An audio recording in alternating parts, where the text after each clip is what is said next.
Admiral Park Jun-ho stood at the massive viewing window of his flagship, watching space itself bend and twist as thousands of human warships dropped out of hyperspace. The sight was beyond anything he had ever imagined, even after planning this moment for 3 long years. Ship after ship materialized from the glowing tiers in reality, their dark hulls gleaming under the light of distant stars. The bridge crew worked quietly behind him, their voices low and professional as they coordinated. The arrival of the largest fleet in human history. 900,000 warships had answered the call. 900,000 instruments of war, each one built with a single purpose in mind. Admiral Captain Lee Da-yun called from her station at the communications console. All fleet groups have reported successful transit. We are at full strength. Park nodded without turning away from the window. Before him stretched a wall of metal and energy that extended beyond the horizon of space. The ships formed precise formations that had been practiced countless times in simulation, but never at this scale. Battleships the size of city blocks, hung next to sleek destroyers and massive carriers that could launch 1,000 fighters each. Any response from the local systems? Park asked. Nothing, sir.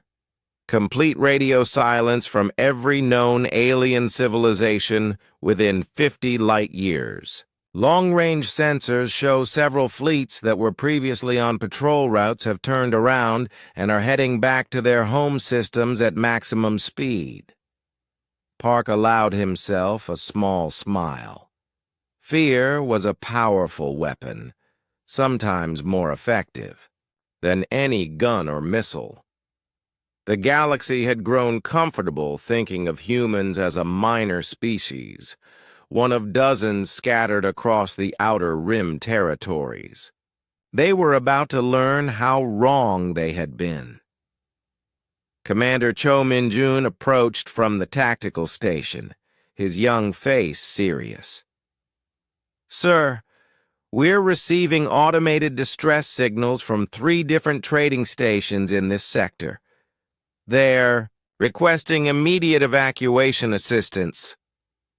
Distress signals? Park raised an eyebrow. Are they under attack? No, sir. They're requesting evacuation because of us. Apparently, our arrival has caused a complete shutdown of all commercial traffic in the region. The alien merchants have abandoned their cargo and fled. The admiral turned to face his bridge crew. These men and women had trained for this moment their entire careers, but none of them could have truly prepared for the reality of it. They were no longer just military officers serving on a ship. They were part of something that would change the balance of power in the galaxy forever. Captain Lee, what's the status of our intelligence networks? Lee consulted her screens, her fingers moving quickly across the controls. Sir, our deep space monitoring stations are reporting massive fleet movements throughout known space. The Vorthak Empire has recalled all of their border patrols and activated their planetary defense systems.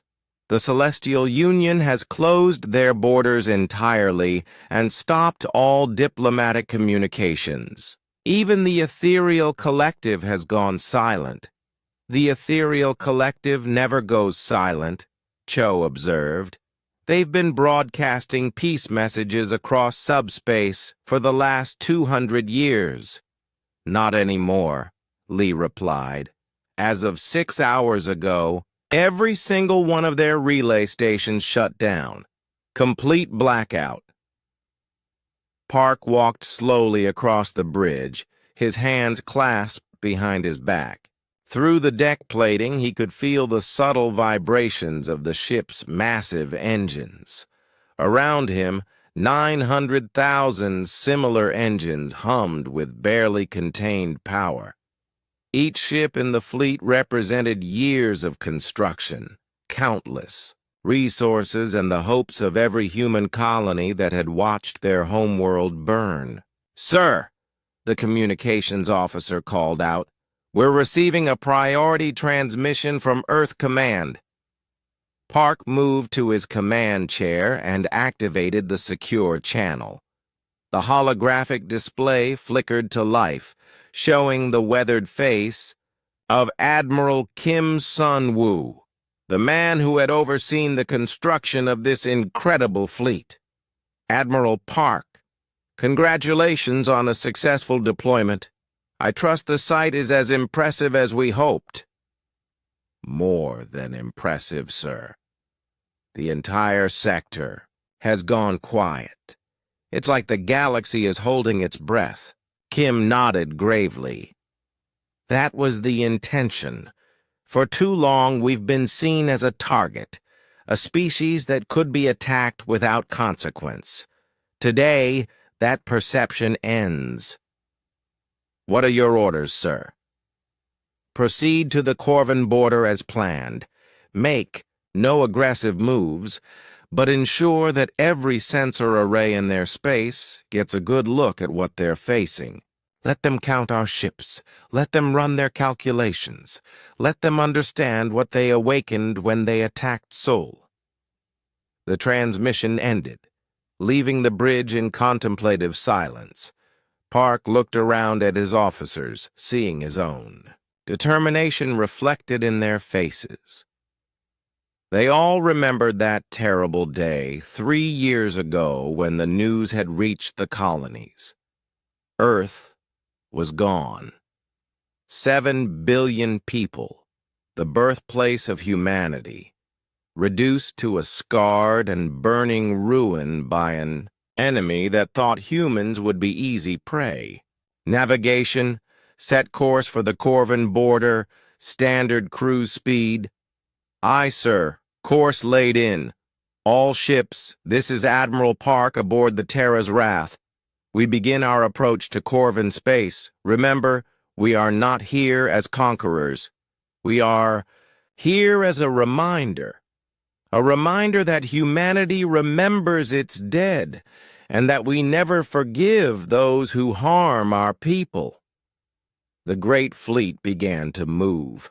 900,000 ships turning in perfect unison toward their destination.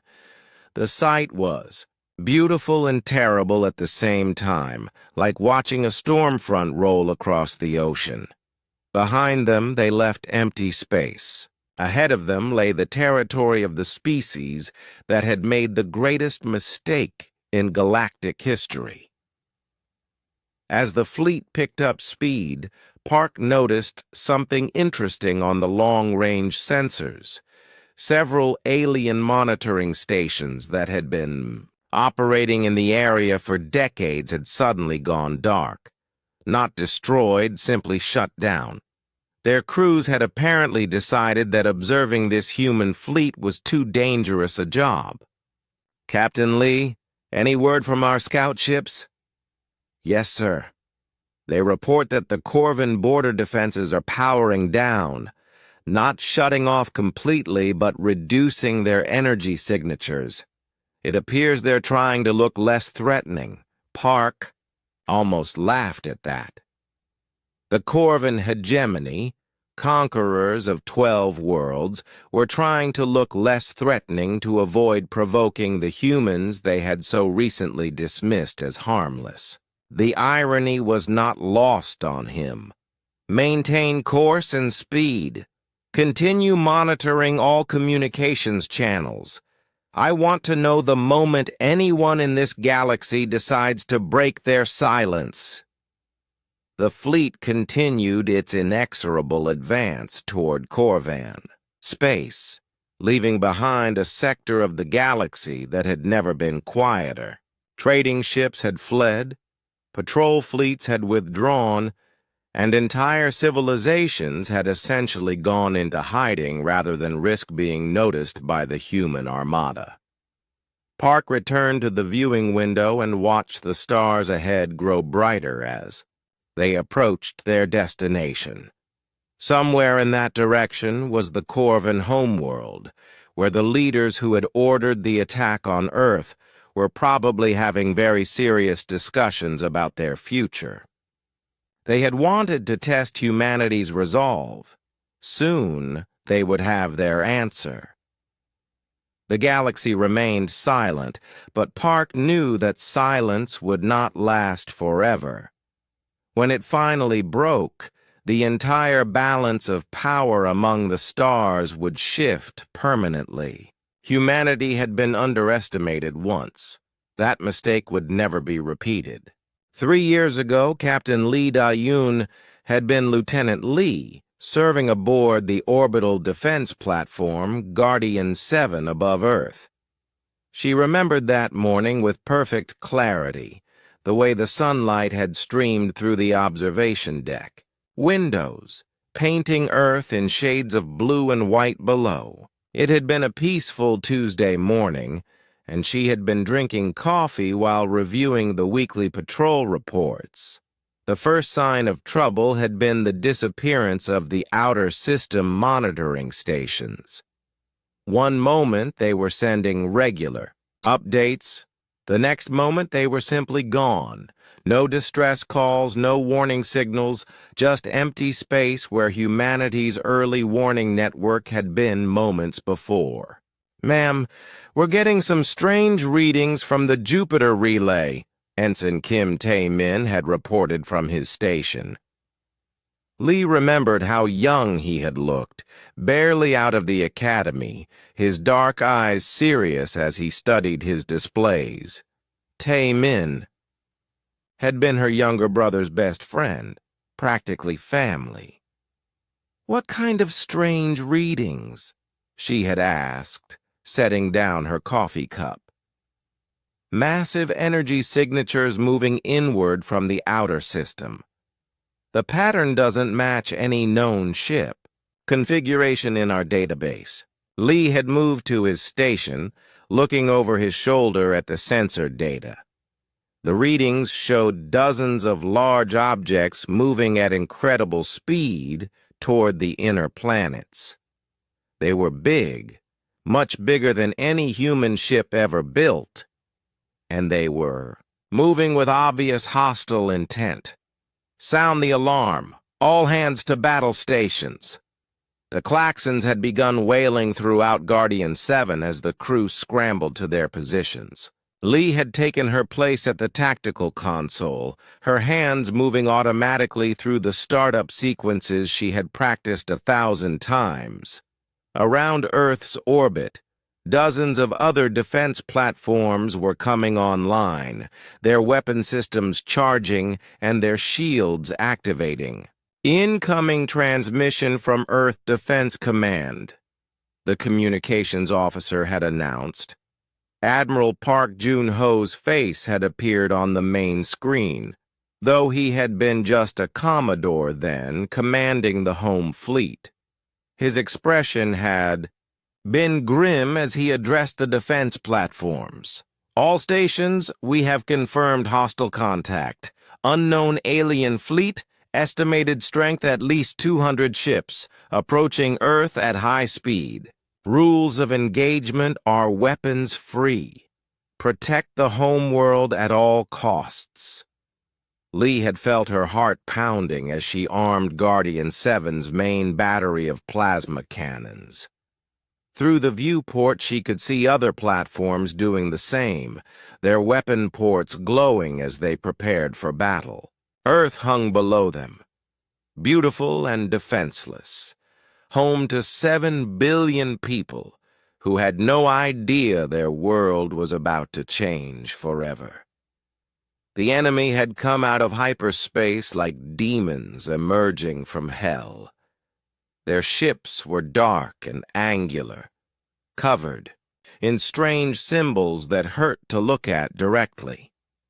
They moved in perfect formation, ignoring the desperate messages Earth Command was broadcasting on all frequencies, demanding to know their intentions.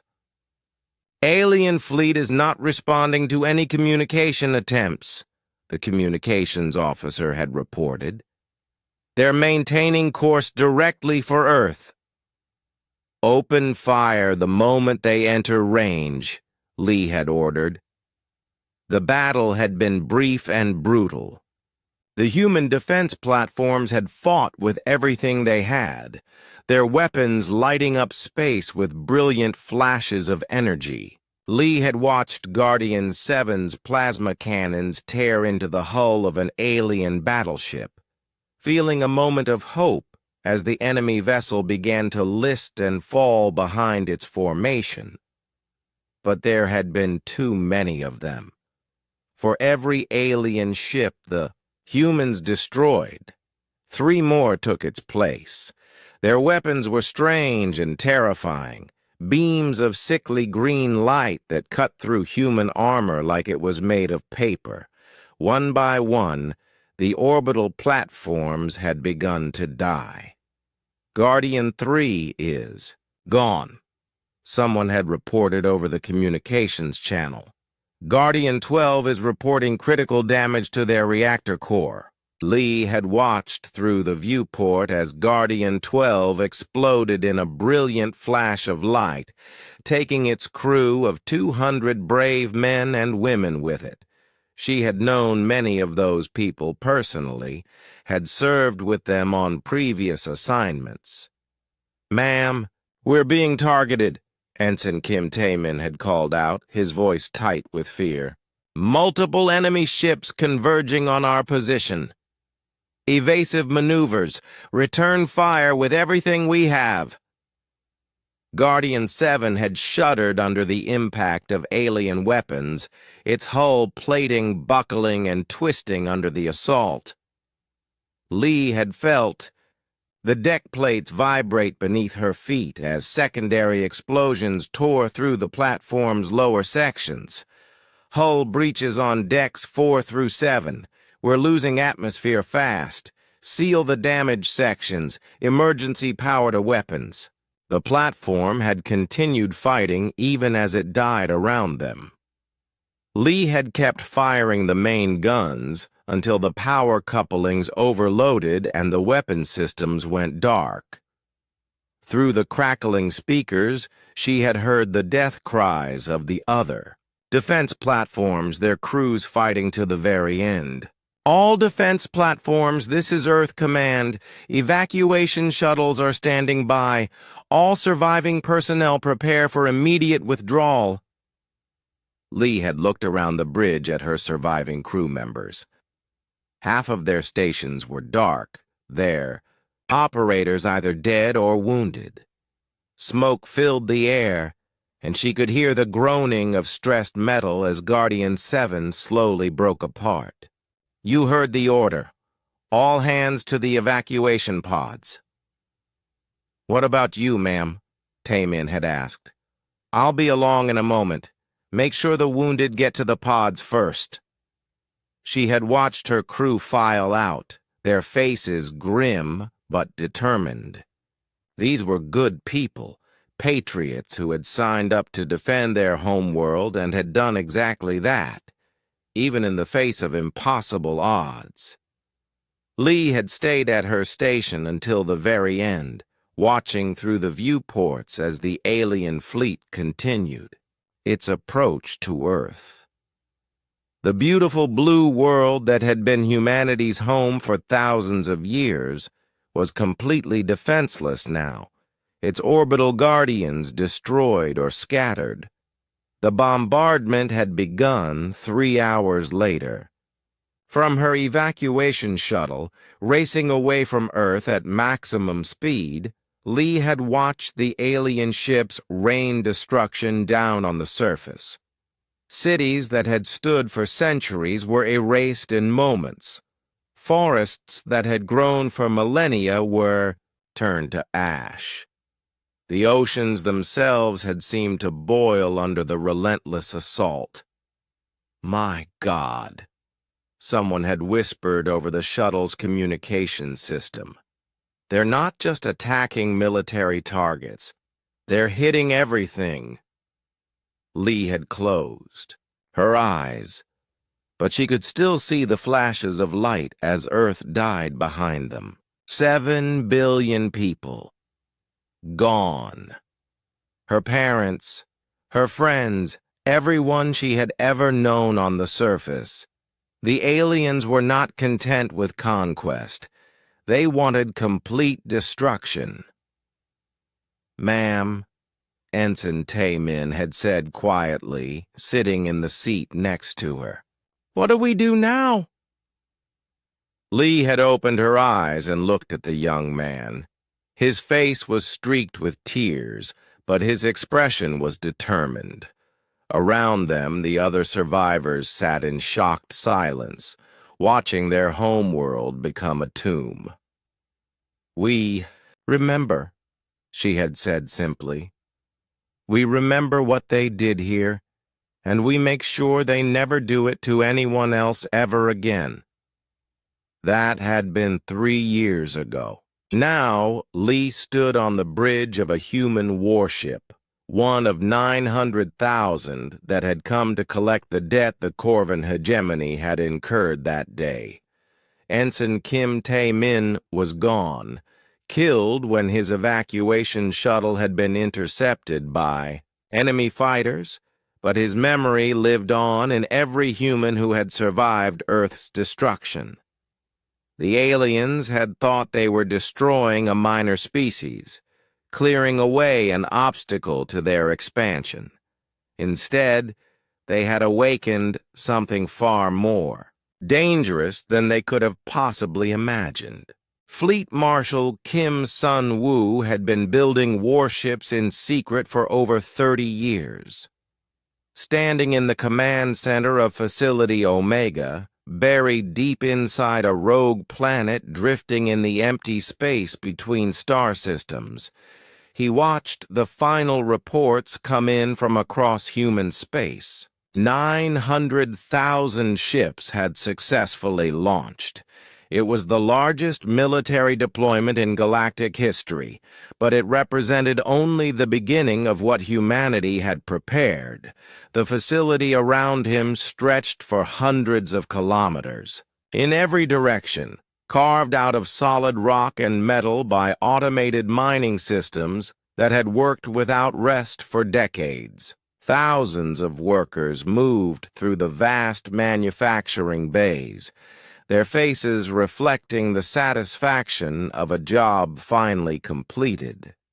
These people had dedicated their lives to a project so secret that even most human governments had no idea it existed. "Marshal!" Engineer Yang Bo-ram called from her station, her voice filled with pride and exhaustion.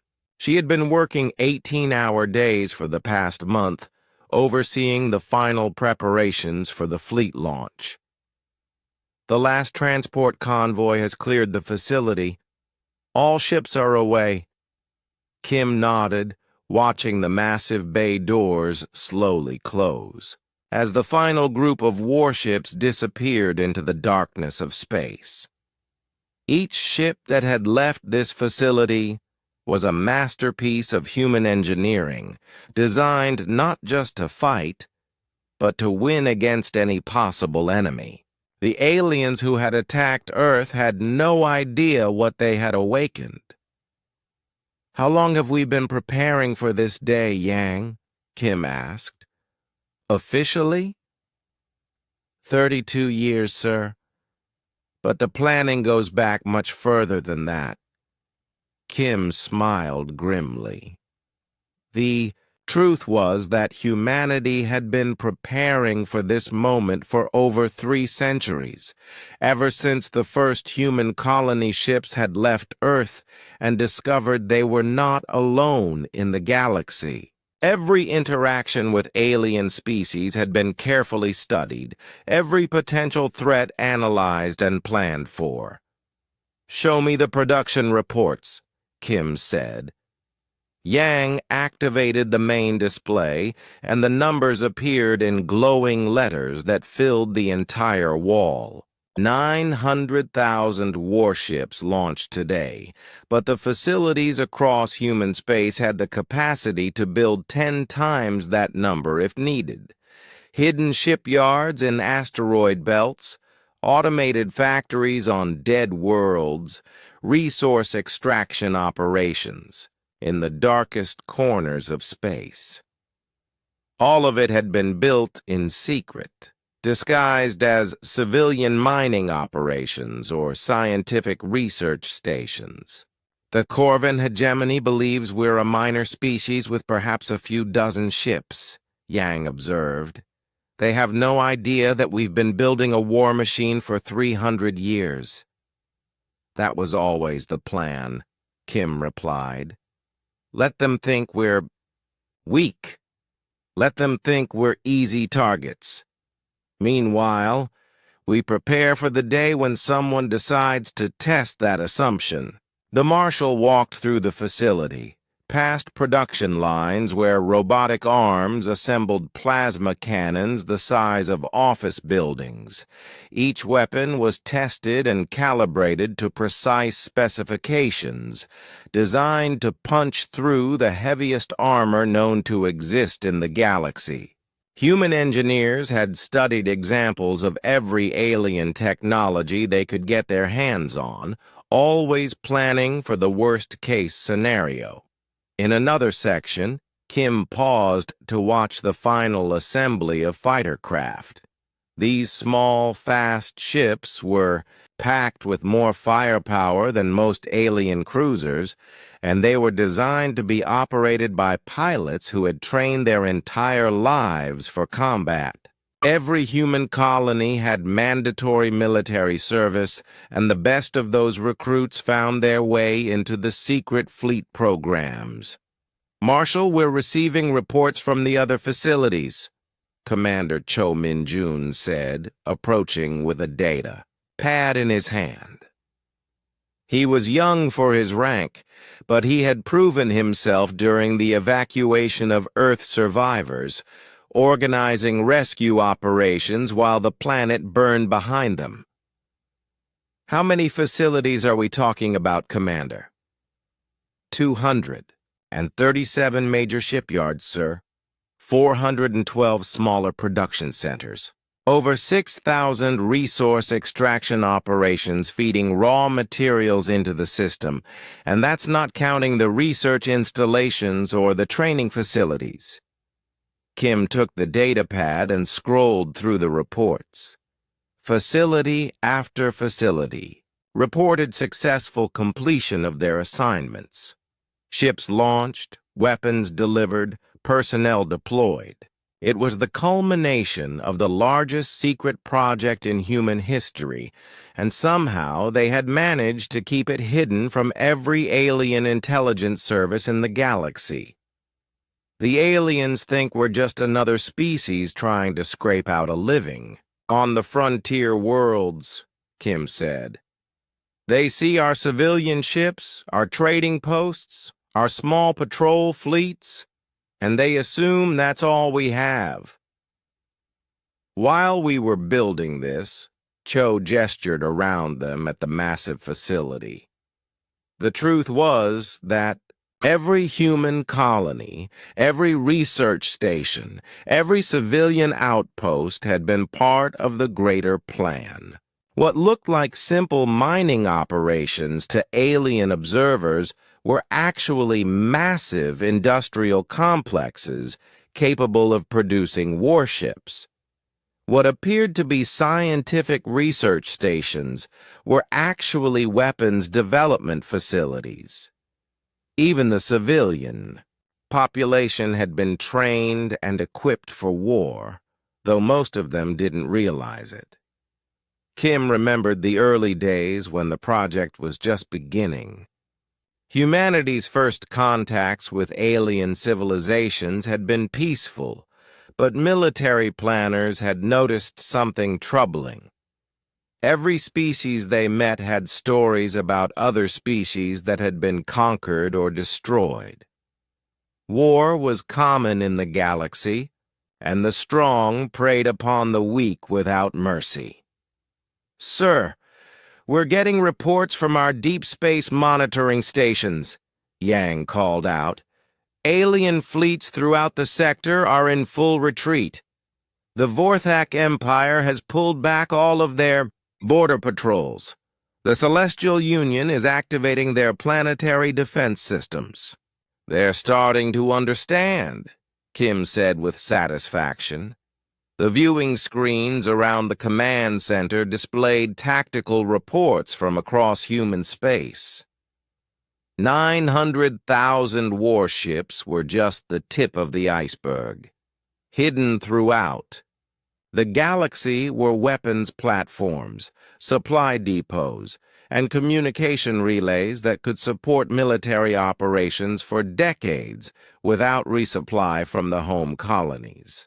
Marshal, I have to ask, Cho said quietly. What if the aliens had never attacked Earth? What if they had left us alone? Kim considered the question carefully. It was something he had thought about many times during the long years of preparation. Then all of this would have remained hidden. We would have continued to appear weak while growing stronger. Maybe our children or our grandchildren would have faced this test instead of us. But someone would have tested us eventually. Someone always does, Commander. That's the nature of power. The strong are always looking for the weak to exploit. The only way to avoid being a victim is to be stronger than anyone expects. Yang approached with another report, her expression excited. Sir, we're getting confirmation from the fleet.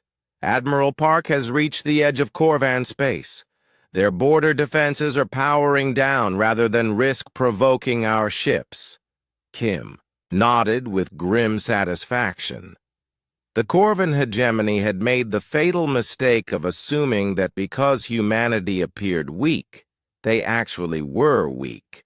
They had attacked Earth expecting minimal resistance, planning to add another conquered species to their empire. Instead, they had triggered the release of a military force that had been building in secret for 3 centuries. Send a message to Admiral Park, Kim ordered. Tell him he has full authorization to proceed with the mission. The Corvan hegemony wanted to test humanity's resolve. Now they'll get their answer. The Marshal looked around the command center one final time. This facility, like hundreds of others throughout human space, would continue operating even after the current crisis was resolved. Humanity had learned the hardest lesson the galaxy had to offer. Peace was only possible when you were too strong to attack safely. The sleeping giant was fully awake now, and the galaxy would never be the same. Overlord Vex Thul stood in the war room of his flagship, watching the tactical display with growing disbelief. The screens showed a wall of human ships stretching across space. More vessels than his intelligence services had said existed in all of human territory combined. 3 years ago, when he had ordered the attack on Earth, his analysts had assured him that humanity possessed fewer than 100 military vessels total. How many ships are we seeing?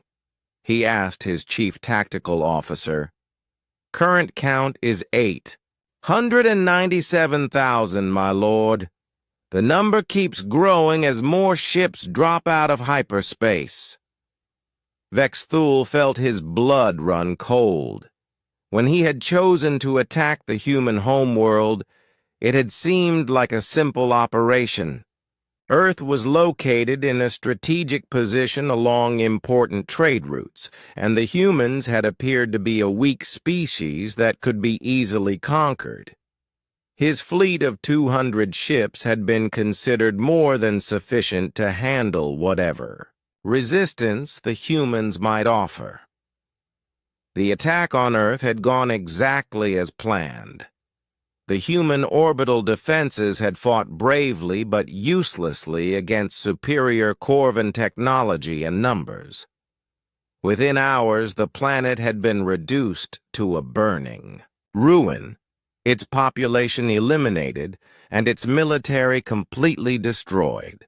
It had been a perfect example of Corvan efficiency and power. But now, looking at the impossible fleet approaching his territory, Vexthul realized he had made the greatest mistake in Corvan history. He had not conquered a minor species. He had committed genocide against the homeworld of a sleeping military giant that was now fully awake and seeking revenge. "My lord," his communications officer reported, "all border stations are requesting immediate evacuation orders. The commanders are reporting that their weapons would be useless against a force of this size." "Denied. All stations will maintain their positions." "Sir, with respect, the station commanders are not asking for permission. They're informing us that they're abandoning their posts. Several have already powered down their weapons and are broadcasting surrender signals." Vexthul turned to stare at his communications officer. In 300 years of Corvan expansion, no military commander had ever abandoned their post without orders. The Corvan military was famous throughout the galaxy for their discipline and courage, but faced with the approaching human fleet, even his most loyal officers were choosing retreat over certain death. Captain Yunji Hai studied the tactical display aboard the human cruiser Vengeance of Sol, watching as Corvan defensive positions went dark one by one. The enemy had built their border defenses to handle attacks from neighboring species with fleets of hundreds or perhaps thousands of ships. They were not designed to face nearly 1,000,000 human warships advancing in perfect formation. "Captain, we're receiving surrender transmissions from multiple Corvan stations," her communications officer reported. "Ignore them," Yoon replied coldly. "Our orders are clear. The Corvan hegemony will face the same mercy they showed Earth." The human fleet had divided into multiple task forces as it approached Corvan space, each one larger than most entire alien navies. Yoon's force alone consisted of 50,000 ships, more than enough to conquer most civilizations single-handedly. Her mission was to eliminate the Corvan outer defenses and clear the way for the main assault force. The first Corvan patrol fleet they encountered was commanded by a veteran officer who had served in dozens of campaigns. His 12 ships were the pride of the Corvan military, each one a powerful warship capable of devastating entire planets. When he saw the human force approaching, he did what any reasonable military commander would do. He ordered his ships to turn around and run. It didn't help. The human ships were faster, their weapons had longer range, and their commanders had no interest in showing mercy to the species that had destroyed Earth. The Corvan patrol was eliminated. In less than 10 minutes, their ships reduced to glowing debris scattered across space. "All ships, this is Captain Yoon. Continue advance. Eliminate all resistance." Major Park Hyun-sik coordinated the ground assault preparations from his command ship, watching as transport vessels loaded with human troops moved into position. Unlike the Corvan attack on Earth, which had been a bombardment designed to eliminate all life on the planet, the human invasion was carefully planned to capture key strategic targets while minimizing damage to civilian populations. "Major, we're receiving intelligence reports from our advanced scouts," his aide reported. Corvan civilian populations are evacuating all major cities. It appears they expect us to conduct the same type of total destruction campaign they used. Against Earth. They're wrong, Park replied. We're not here to commit genocide. We're here to end the Corvan hegemony's ability to threaten human space ever again. The difference in approach was significant. When the Corvan hegemony had attacked Earth, they had targeted civilian populations specifically, believing that terror would break human resistance. The human response was surgical and precise, aimed at military and government targets while carefully avoiding civilian casualties. Overlord Vex Thul watched his empire crumble in real time. Reports flooded in from across Corvan space as human fleets appeared in system after system, overwhelming local defenses with ridiculous ease. Ships that had never known defeat were being destroyed by the dozen. Fortress worlds that had withstood sieges for centuries were falling within hours. My lord, we're receiving a transmission from the human fleet commander, his communications officer announced. Put it through. Admiral Park Jun-ho's face appeared on the main screen, his expression calm and professional. Behind him, Vex Thul could see the bridge of a human warship that looked more advanced than anything in the Corvan fleet. Overlord Vex Thul, I am Admiral Park of the Human Defense Force. You attacked our homeworld 3 years ago, killing 7 billion innocent people. I am here to ensure that such an atrocity never happens again. Admiral Park, Vex Thul tried to keep his voice steady. Perhaps we can discuss terms. The Corvan hegemony is prepared to offer reparations for any damage caused during our previous encounter. Previous encounter? Park's voice remained calm, but his eyes showed the cold anger that burned within him. You call the complete destruction of our homeworld a previous encounter.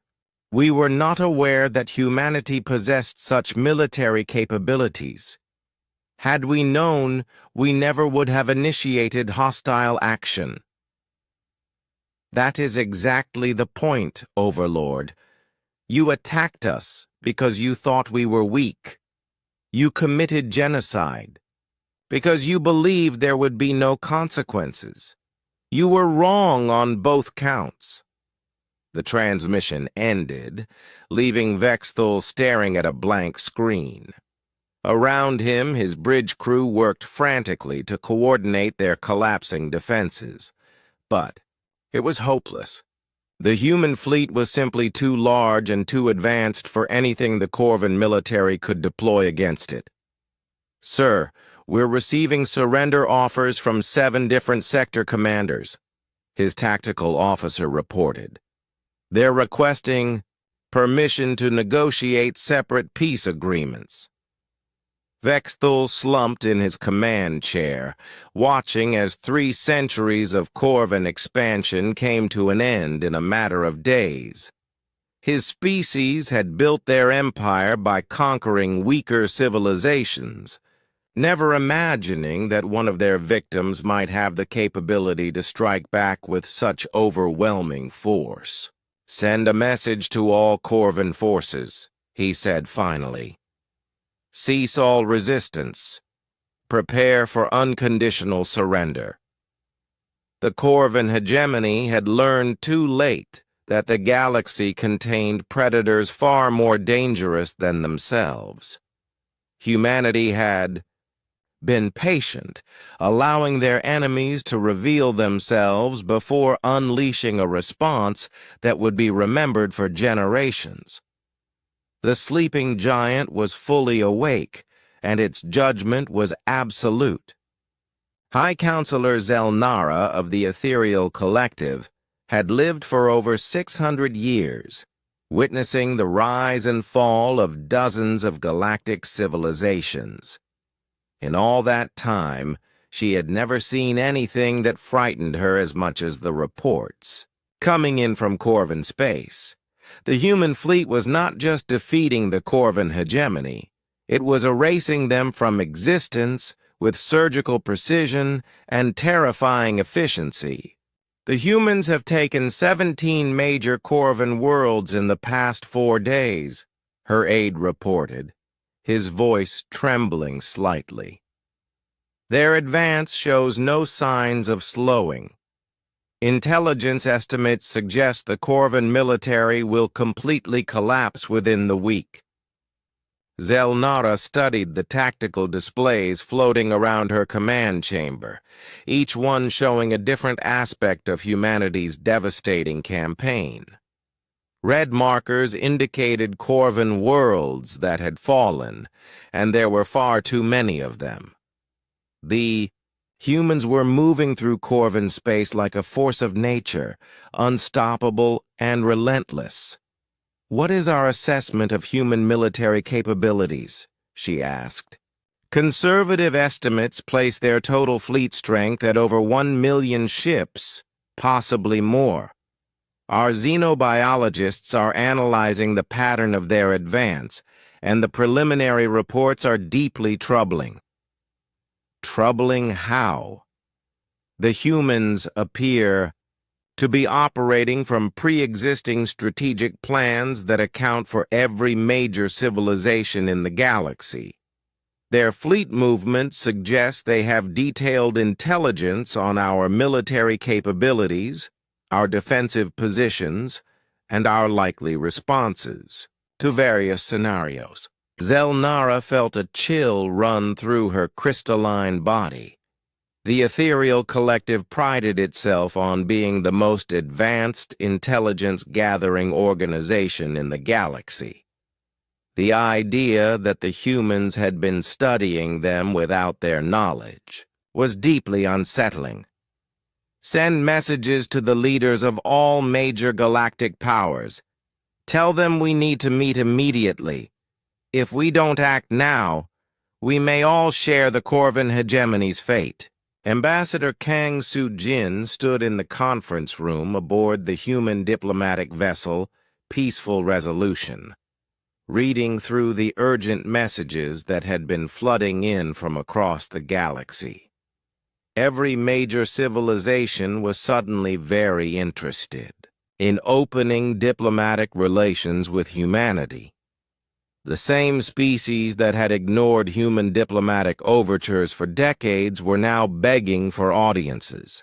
"Ma'am, we've received formal requests for emergency meetings from the Ethereal Collective, the Vorthak Empire, the Celestial Union, and 17 smaller powers," her aide reported. "They're all requesting immediate ceasefire negotiations and offering various forms of tribute." Kang smiled grimly. 3 years ago, when Earth had burned, none of these civilizations had offered assistance or even expressed sympathy for humanity's loss. Now, faced with the reality of human military power, they were all desperate to avoid becoming targets themselves. "What are our orders from Earth Command?" she asked. "Continue monitoring alien diplomatic communications. Accept no meetings or negotiations until the Corvan hegemony has been completely neutralized. All diplomatic contact is to be routed through Admiral Park's Fleet Command." The ambassador walked to the viewing port and looked out at the stars. Somewhere out there, 900,000 human warships were rewriting the balance of power in the galaxy. Every species that had dismissed humanity as irrelevant was now scrambling to understand what they were really dealing with. Admiral Song Ye-rim commanded the reserve fleet, 200,000 ships held back from the main assault to guard against intervention by other galactic powers. Her ships were positioned throughout human space, ready to respond to any attempt by alien civilizations to take advantage of the situation. Admiral, we're detecting massive fleet movements throughout the galaxy, her intelligence officer reported. The Vorthak Empire has mobilized their entire navy. The Celestial Union is deploying defense fleets to all border systems. Even the minor powers are activating their military reserves. Are any of them moving toward our territory? Song asked. No, ma'am. Quite the opposite. Every fleet we're tracking is moving away from human space. Some are retreating so far that they're abandoning their outer colonies entirely. Song nodded with satisfaction. The sight of humanity's main battle fleet had accomplished exactly what it was supposed to accomplish. Every potential enemy was now focused on defending themselves rather than considering any aggressive action against human interests. Continue monitoring all alien fleet movements. If anyone shows signs of hostile intent, inform me immediately.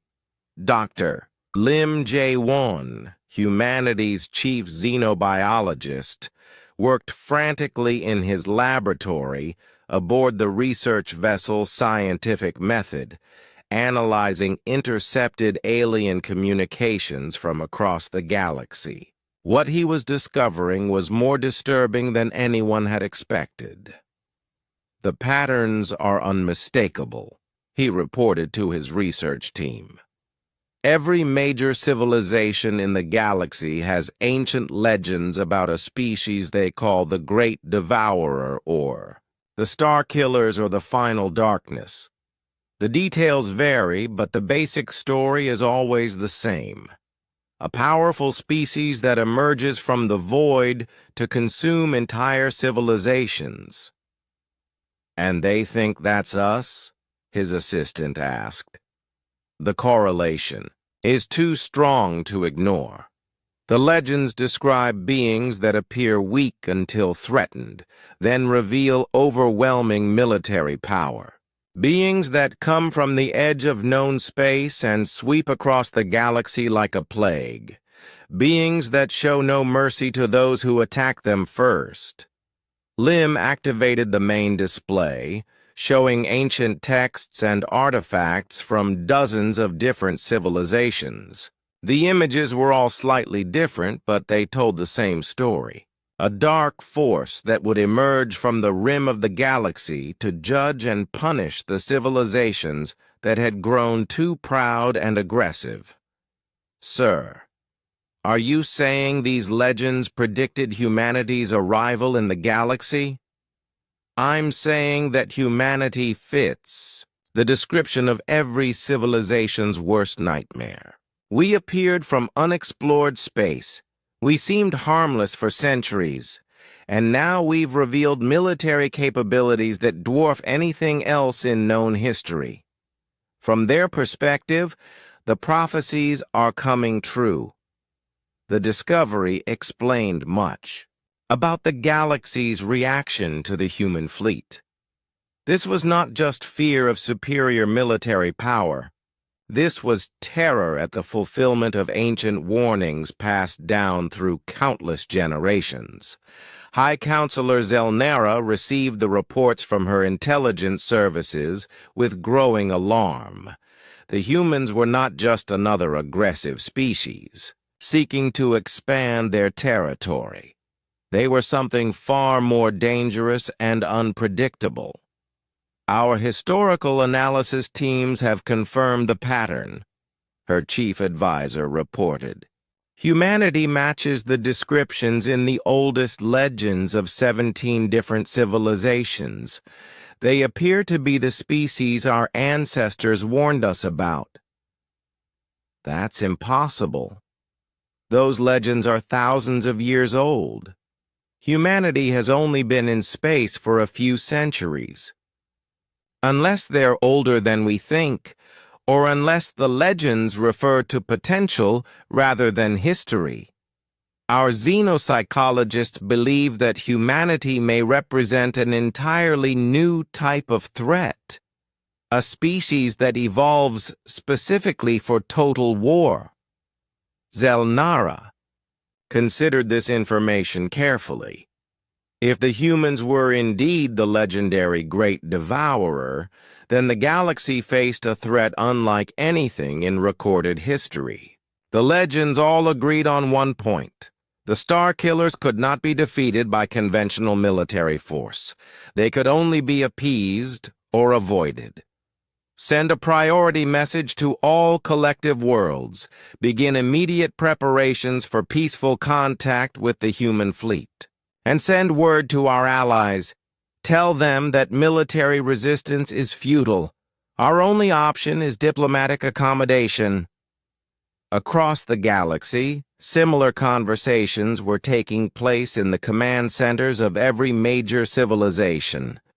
The human fleet had accomplished something no single species had ever managed before. They had united the entire galaxy in a single shared emotion, fear of what humanity might do next. The sleeping giant was awake, and the galaxy was scrambling to avoid becoming its next target. Archon Mordoon had never felt fear like this in his 300-year military career. Standing in the shuttle bay of the human command ship Terra's Wrath, surrounded by an honor guard of human soldiers, he could barely keep his hands from shaking. The walls around him were covered with displays showing the current status of the human fleet, and the numbers were overwhelming. 900,000 ships, all armed with weapons that had proven capable of cutting through the best defenses in the galaxy like paper. Fleet Commander Oh Se-hoon met the delegation at the airlock, his expression polite but cold. Behind him stood a dozen human officers, their faces showing the same controlled anger that Mordoon had seen in every human he had encountered since arriving in this system. Archon Mordoon, Oh said formally, welcome aboard the Terra's Wrath.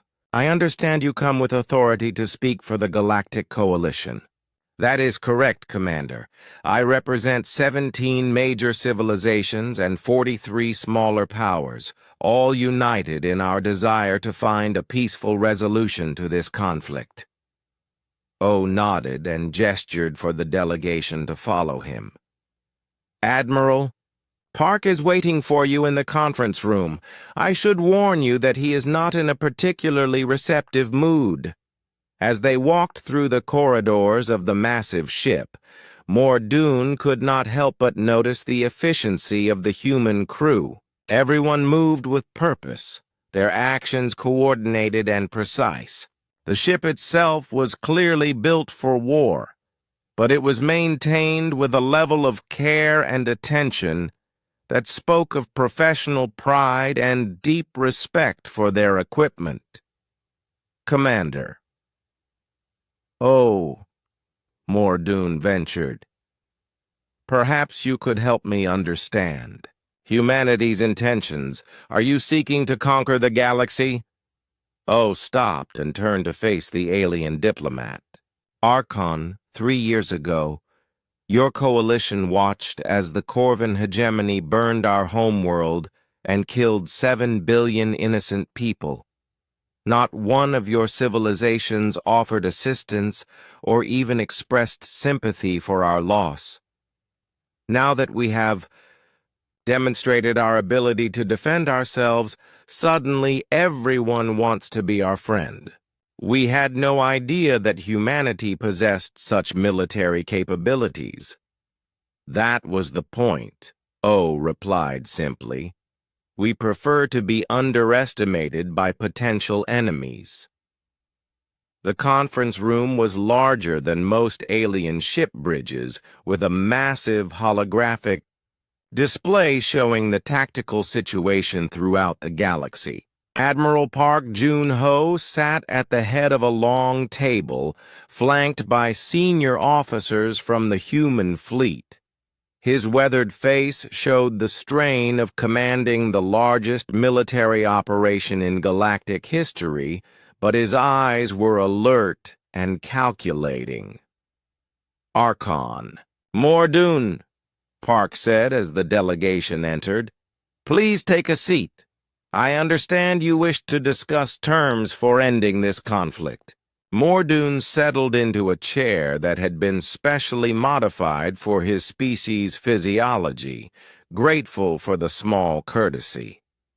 Around the table, human officers watched him with expressions that ranged from professional interest to barely controlled hostility.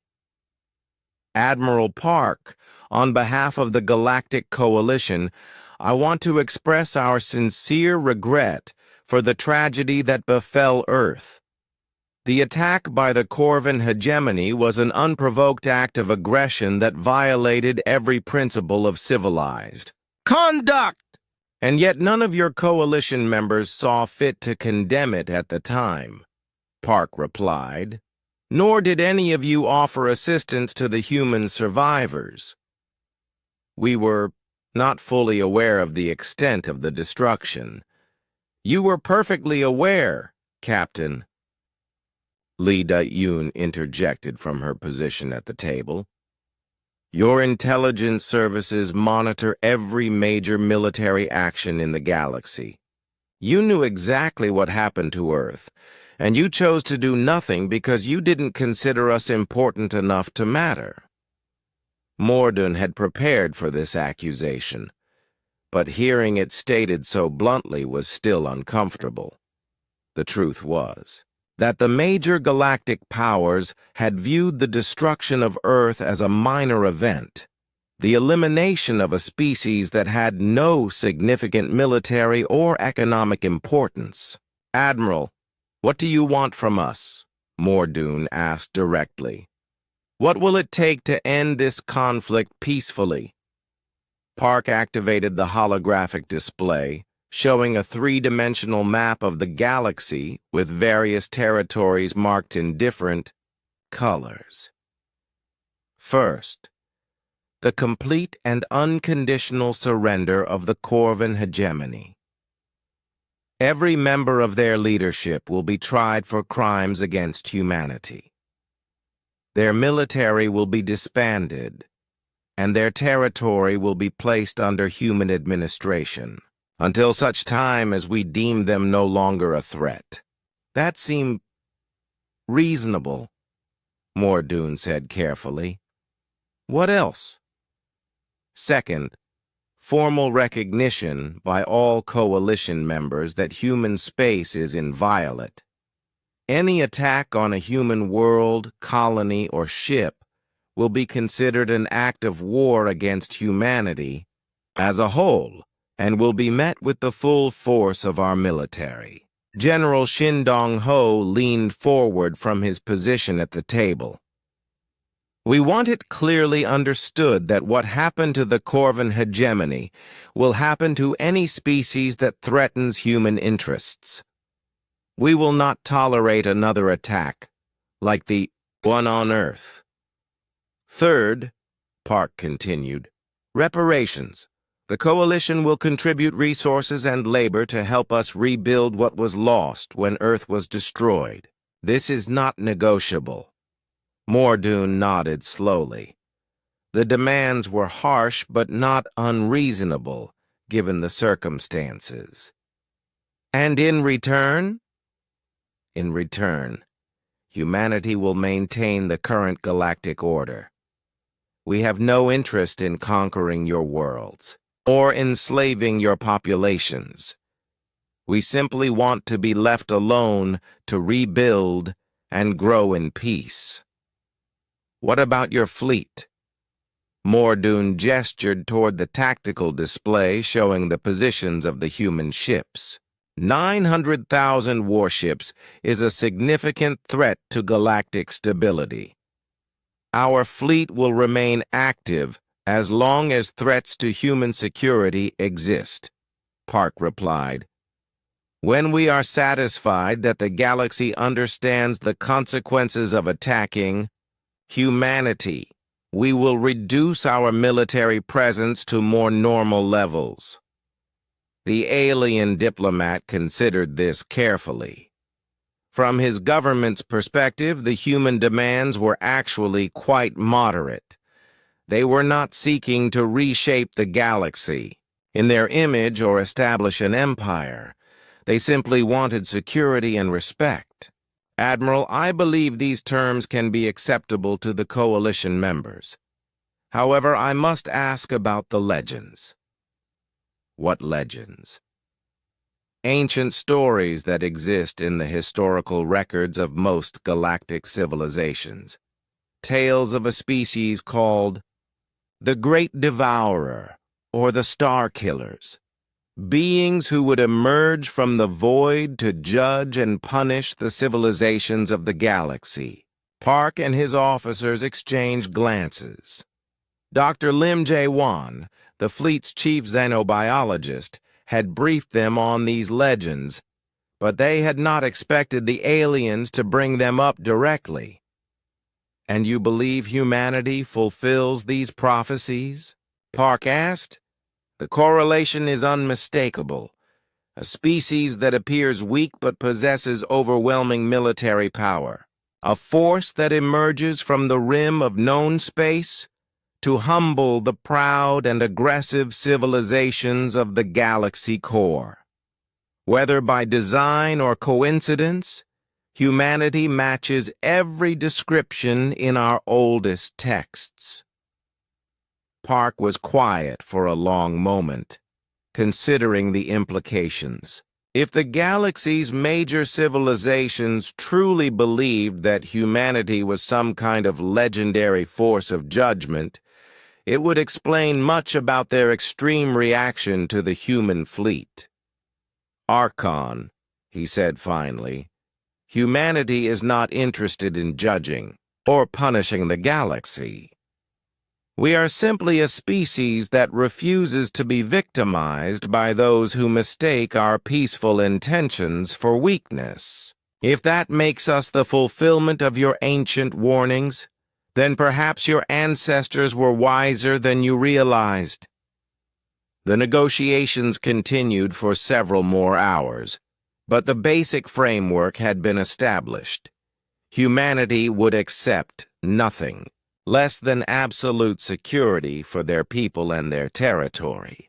The galaxy would learn to respect human space or face consequences that no civilization could survive. When the meeting concluded, Mordoon returned to his shuttle with a signed agreement that would reshape the balance of power among the stars. The age of casual aggression against minor species was over. Humanity had demonstrated that some sleeping giants were too dangerous to awaken. Captain Nam Hae-in stood at attention aboard the human diplomatic vessel Remembrance of Earth, watching as representatives from 47 different civilizations filed into the great hall that had been constructed specifically for this historic moment. The signing of the Galactic Security Accord would mark the end of humanity's military campaign and the beginning of a new era of interstellar relations. The hall itself was a marvel of human engineering, built inside a massive space station that had been assembled in just 2 weeks by human construction fleets. Every detail had been carefully planned to demonstrate both human technological capability and their commitment to peaceful resolution of the crisis. The walls were lined with displays showing images of Earth before its destruction, a reminder to all present of why this ceremony was necessary. Captain Nam, Admiral Park said as he approached, wearing his formal dress uniform with the medals he had earned during the campaign against the Corvan hegemony. Are all the delegations present? Yes, sir. representatives from every major galactic power and most of the minor ones. Even some species we've never had direct contact with before have sent observers. Nam watched as the alien delegates took their assigned positions around the massive circular table that dominated the center of the hall. Each delegation had been given seating appropriate to their species' physiology, another small gesture that demonstrated humanity's attention to diplomatic courtesy. High Counselor Zelnara of the Ethereal Collective entered with her usual grace, her crystalline body reflecting the lights of the hall in patterns that indicated formal respect. Behind her walked Archon Mordoon and the other senior members of what had been the Galactic Coalition, their expressions showing a mixture of relief and apprehension. The former overlord of the Corvan hegemony has also arrived, Nam reported quietly to the Admiral. Vexthul looked nothing like the proud conqueror who had ordered the attack on Earth 3 years ago. His uniform bore no insignia of rank, and his eyes showed the hollow look of a being who had watched his civilization collapse in a matter of days. He would sign the surrender documents as a formality, but everyone present knew that the Corvan hegemony no longer existed as an independent power. Admiral Park took his position at the head of the table, flanked by other senior human officials. The ceremony was being broadcast throughout human space, and, with permission from the various governments, to alien worlds across the galaxy. Everyone would witness the moment when humanity's place in the galactic hierarchy was officially recognized. Distinguished delegates, Park began, his voice carrying easily through the hall's acoustic system. We gather here today not as conquerors and conquered, but as civilizations seeking a path to lasting peace. 3 years ago, the Corvan hegemony attacked our homeworld without provocation, killing 7 billion innocent people.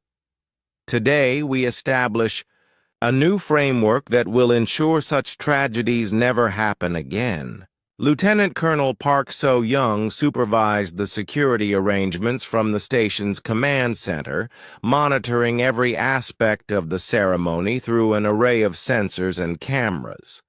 Her job was to ensure that this historic moment proceeded without incident, while also demonstrating humanity's capability to protect their interests anywhere in the galaxy. Colonel, we're receiving reports from our observation posts throughout the galaxy, her aide reported. All major fleet movements have ceased. The alien civilizations are maintaining their defensive postures but showing no signs of hostile intent. Good. Continue monitoring. This ceremony is a beginning, not an ending. Everyone will be watching to see how seriously we take our new responsibilities. The observation posts Park So-young referenced were part of humanity's new strategic infrastructure. In the weeks following the defeat of the Corvan hegemony, human forces had established monitoring stations throughout the galaxy, positioned to observe and respond to any potential threats to galactic stability. These posts were staffed by volunteers from the human fleet, men and women who understood that their role was not to rule other species, but to serve as guardians of the peace. They would watch for signs of the kind of aggressive expansion that had led to the destruction of Earth, ready to call for assistance if any civilization began threatening its neighbors. Commander Li Jin-woo addressed a group of newly trained peacekeeping officers in one of the station's briefing rooms, preparing them for their deployment to various points throughout the galaxy. These officers would work with local governments to establish protocols for reporting and responding to interstellar conflicts. Remember, Lee told his trainees, our job is not to police the galaxy. Most civilizations are perfectly capable of managing their own affairs. We're here to prevent another Earth from happening, nothing more and nothing less. The training program had been developed over the past months, as it became clear that humanity's military victory would need to be followed by a long-term commitment to maintaining the peace. The officers being trained were chosen for their diplomatic skills as much as their military capabilities, understanding that their primary weapon would be the threat of human retaliation rather than direct force. Sir, one of the trainees asked, what do we do if a civilization refuses to cooperate with our monitoring efforts? We make it clear that cooperation is not optional, Lee replied. The galaxy has seen what happens when humanity is forced to respond to aggression. Most governments will find it much easier to work with us than to face the alternative. Back in the Great Hall, the formal signing ceremony had begun. One by one, the representatives of each civilization stepped forward to place their seal on the Galactic Security Accord, acknowledging humanity's role as the ultimate guarantor of interstellar peace. High Counselor Zelnara was the first to sign, her crystalline appendages manipulating the signing implement with careful precision. The ethereal collective acknowledges the sovereignty of human space and commits to the peaceful resolution of all interstellar disputes. Archon Mordoon followed, representing the coalition of military powers that had once considered challenging humanity directly. The United Worlds Alliance recognizes the authority of human peacekeeping forces and commits to supporting galactic stability. Even the smaller civilizations participated, understanding that this was their opportunity to ensure their own security under humanity's protection. Species that had lived in fear of larger, more aggressive neighbors could now look forward to a future where their independence would be respected. When it came time for Vex Thul to sign the surrender documents, the fallen overlord approached the table slowly, his movements showing his complete defeat. The document he signed formally dissolved the Corvan hegemony and placed all former Corvan territory under human administration. The Corvan people accept full responsibility for the attack on Earth, he said in a voice barely above a whisper. We surrender all claims to independent government and place ourselves under human judgment. Admiral Park accepted the signed documents with formal dignity, but Captain Nam could see the satisfaction in his eyes. Justice had been served, not through revenge, but through the establishment of a system that would prevent future atrocities. This accord establishes a new era in galactic relations, Park announced to the assembled delegates. Humanity has no desire to rule over other species, but we will not tolerate aggression against peaceful civilizations. The galaxy is large enough for all of us to prosper, as long as we respect each other's right to exist. The ceremony concluded with the activation of the new Galactic Communication Network, a system of relay stations that would allow instant communication between human peacekeeping forces and local governments throughout known space. It was both a tool for maintaining peace and a demonstration that humanity's reach now extended to every corner of the galaxy. As the delegates departed to return to their home worlds, Captain Nam reflected on what had been accomplished. In less than 6 months, humanity had gone from being a minor species recovering from near extinction to becoming the dominant power in galactic affairs. The sleeping giant was fully awake now, and the galaxy was learning to live with the consequences of that awakening. 5 years after the signing of the Galactic Security Accord, Admiral Park Jun-ho walked slowly through the memorial gardens aboard the rebuilt human colony ship New Earth. His hair had turned completely gray during his years of commanding the galaxy's peacekeeping forces, but his eyes still held the sharp intelligence that had guided humanity through its greatest crisis. The gardens were a living tribute to the 7 billion people who had died when Earth was destroyed. Each section represented a different region of the lost homeworld, filled with plants and trees that had been grown from seeds saved by the evacuation fleets. In the center stood a simple monument bearing the names of every human who had perished in the Corvin attack. Admiral, Captain, Lee Da-un called softly as she approached through the pathways between the memorial trees. She wore the uniform of the Human Peacekeeping Fleet, the new organization that had evolved from the massive war machine that had once terrified the galaxy. "The morning reports are ready for your review."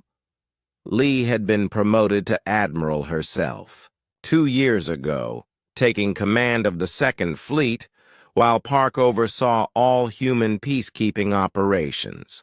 The transition from a force designed for total war to one focused on maintaining peace had not been easy, but the results spoke for themselves.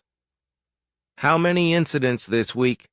Park asked as they walked together toward the command center. 3. Minor disputes resolved through negotiation. 1 request for mediation between the Zolani Republic and their former trading partners. And 1 potential problem that I think you should know about personally. They entered the command center, where dozens of human officers monitored communications channels from across the galaxy.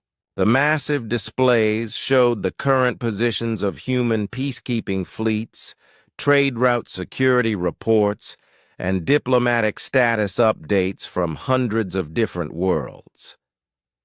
"Show me the potential problem," Park said as he settled into his command chair. The main display changed to show a sector map near the edge of known space. A pulsing red marker indicated the location of the developing situation, far from any major trade routes or established colonies. "Sir, we've been monitoring increased military activity in the Outer Rim sectors. 3 different civilizations have been mobilizing their fleets and moving toward what appears to be a first contact situation."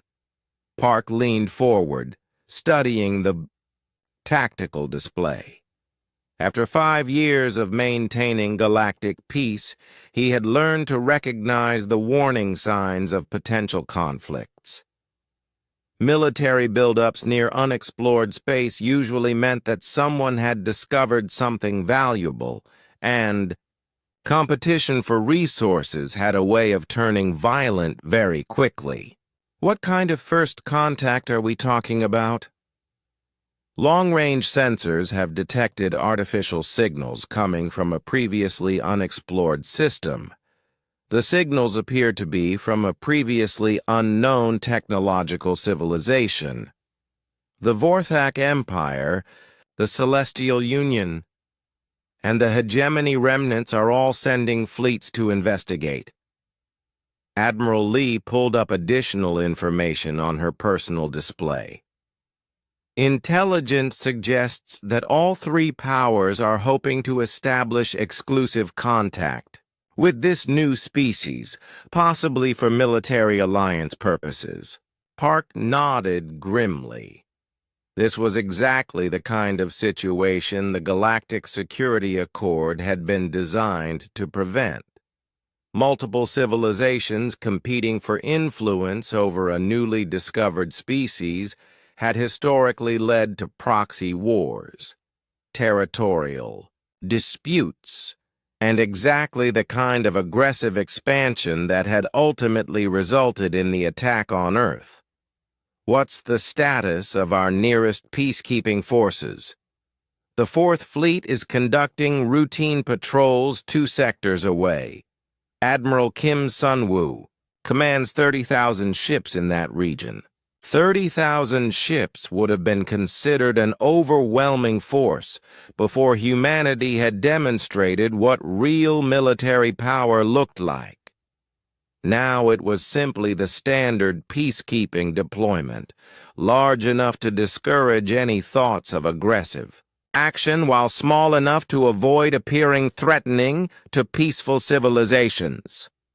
Send orders to Admiral Kim to proceed to the contact zone immediately. All approaching fleets are to maintain a safe distance until we can establish the intentions of this new species. Yes, sir. Should we also dispatch a diplomatic team? Park considered this for a moment. First contact situations were always delicate, but they were especially dangerous when multiple established powers were involved. The new species would need to understand both their rights under galactic law and the consequences of allowing themselves to be drawn into conflicts between existing civilizations. Send Ambassador Kang Soo-jin and her team. Make sure she understands that our primary goal is to prevent this situation from escalating into a larger conflict. The orders went out immediately, transmitted through the galaxy-wide communication network that had become one of humanity's most important tools for maintaining peace. Within hours, human ships throughout the region began converging on the contact zone, their presence serving as a reminder to all parties that aggressive actions would not be tolerated. Park walked to the observation deck, looking out at the stars through the massive transparent aluminum windows. Somewhere out there, a new species was about to discover that they were not alone in the galaxy. How humanity handled this first contact could determine whether the new civilization became another victim of galactic power politics or found their place as a protected member of the interstellar community. "Sir," Lee said as she joined him at the windows, "do you ever wonder what would have happened if the Corvan hegemony had never attacked Earth?" "Every day," Park replied honestly. "But I've learned that wondering about the past is less important than planning for the future." The communication system announced an incoming priority transmission from the Fourth Fleet. Admiral Kim Sun-woo's weathered face appeared on the display, his expression serious but controlled. "Admiral Park, we've arrived in the contact zone and established a perimeter around the new system. The alien fleets have agreed to maintain their distance while we assess the situation." "What can you tell us about the new species?" "They call themselves the Tylons, and they appear to be a peaceful trading civilization with technology roughly equivalent to early galactic standard. They've been broadcasting welcoming messages on multiple frequencies ever since they detected the approaching fleets."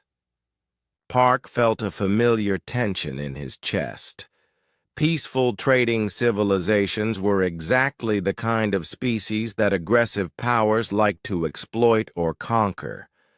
The Talons had no way of knowing that their first contact with galactic civilization was potentially putting them in deadly danger. "Have they been informed about the Galactic Security Accord?" "Ambassador Kang is meeting with their representatives now. Initial reports suggest they're very interested in joining the protected species list." The protected species list was one of humanity's most successful diplomatic innovations. Any civilization that formally requested human protection would be granted it automatically, but they would also be required to follow galactic laws regarding peaceful conduct and resource disputes. It was a system that had prevented dozens of potential conflicts over the past 5 years. Keep me informed of all developments. And Kim? Yes, sir. Make sure the other fleets understand that any attempt to coerce or threaten the Talons will be considered a violation of galactic peace. We've worked too hard to maintain stability to let it collapse over one first contact situation. The transmission ended, leaving Park and Lee alone on the observation deck. Through the windows, they could see some of the human peacekeeping ships that maintained constant patrol routes through this sector, their running lights bright against the darkness of space. "Admiral," Lee said quietly, "when I was a young lieutenant, watching Earth burn, I never imagined we would end up as the galaxy's guardians." "Neither did I," Park admitted. "But perhaps that's what makes us suited for the job. We know the cost of failure." Over the following days, reports continued to arrive from the contact zone. The Talons had indeed requested protection under the Galactic Security Accord, and the competing fleets had withdrawn without incident. Another potential conflict had been resolved through the simple presence of human peacekeeping forces and the knowledge that aggression would be met with overwhelming retaliation. Park reviewed the final reports with satisfaction. The galaxy had learned to live with humanity's new role, and the results were measurable. Interstellar conflicts had dropped to their lowest level in recorded history. Trade routes were safer than they had ever been. Smaller civilizations no longer lived in fear of being conquered by their more powerful neighbors. The 900,000 ships that had once struck terror into the hearts of every military commander in the galaxy now served a different purpose. They were guardians rather than destroyers, protectors rather than conquerors. The sleeping giant had awakened not to devour the galaxy, but to ensure that no species would ever again face the fate that had befallen Earth. As Park prepared his evening reports, a new message arrived on the priority communication channel. It was marked with the highest security codes, indicating that it came directly from the edge of known space, where humanity's most advanced sensor arrays kept watch for new threats. He opened the message and felt his blood run cold. The long-range sensors had detected something unprecedented, a massive fleet approaching from beyond the galactic.